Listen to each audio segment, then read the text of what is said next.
project in Marlboro South is based on a pilot project we ran in Ramsig, another informal settlement on the periphery of Johannesburg. It's part of a set of projects at master's level which looks at folding the architectural studio into the field, in a sense collapsing two sites that are often divorced from each other into one another. And what it does for the students is it makes it very clear to them very quickly the challenges that are involved for people who live in informal settlements in terms of being distanced from places of work, from resources, from educational opportunities. And through this immersive process of teaching and learning, in a people-driven process, the students are the ones who actually learn from the community members in a given setting. And in Marlboro South that became very clear through the frictions that existed.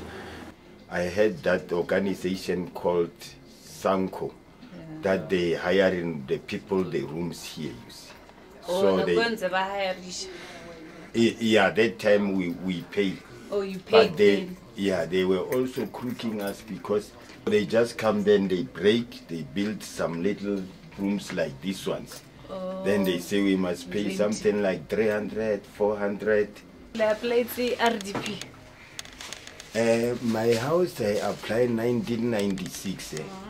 And then it was approved 2001. Yeah. So those corrupt officials, they sold my house to someone else. What are you as a community going to do with the work that we're compiling for you now, that we're putting together? We don't want just to sit back and say no, but we are waiting for the government to come down and help us.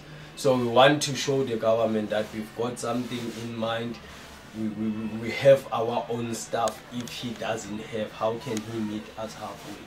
What the community in Marlboro is saying is that if we don't have a plan for ourselves, government will come with their own plan for us, and we would have no plan.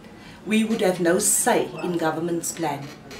So the idea of the Marlboro community is to take one of the students' ideas or to combine it and to actually implement it and practically show government that it is possible.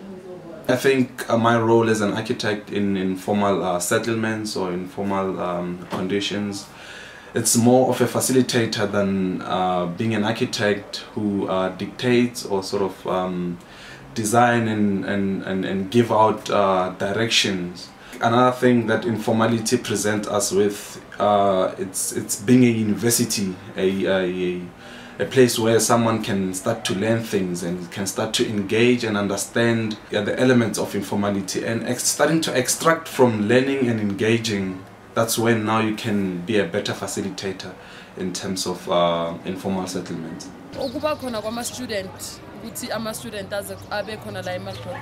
Bekusize kakhulu and bengibona ngathi kuzoba nempumelelo ukuthi babe khona baqhubeke ngokuthi benze umsebenzi bebawenza la eMarlboro. Inkinga ukuthi lento evelile ukuthi sizobhidizelwa ukuze ama JMPD abhidize. Ngibona ngathi yiwo amoshile ukuthi into zethu zingaphumeleli. Evictions have taken place in Marlboro for a long time now, and they have increased recently just before the course as well as during the course. This has resulted in about 1,000 people being evicted and currently being accommodated in army tents that were organized by Cork, one of the NGOs involved in the project. The curricular student part of the project ended with a meeting between lecturers and NGO members as to how to take all the wealth of material which the 50 students together with the 30 community planners had generated further into a usable form. The land use map that was produced by the students during the course contains the future of Marlboro, and that it contains the promise of creating a hybrid suburb that can work for people living, trading and working within it, as well as accessing social functions.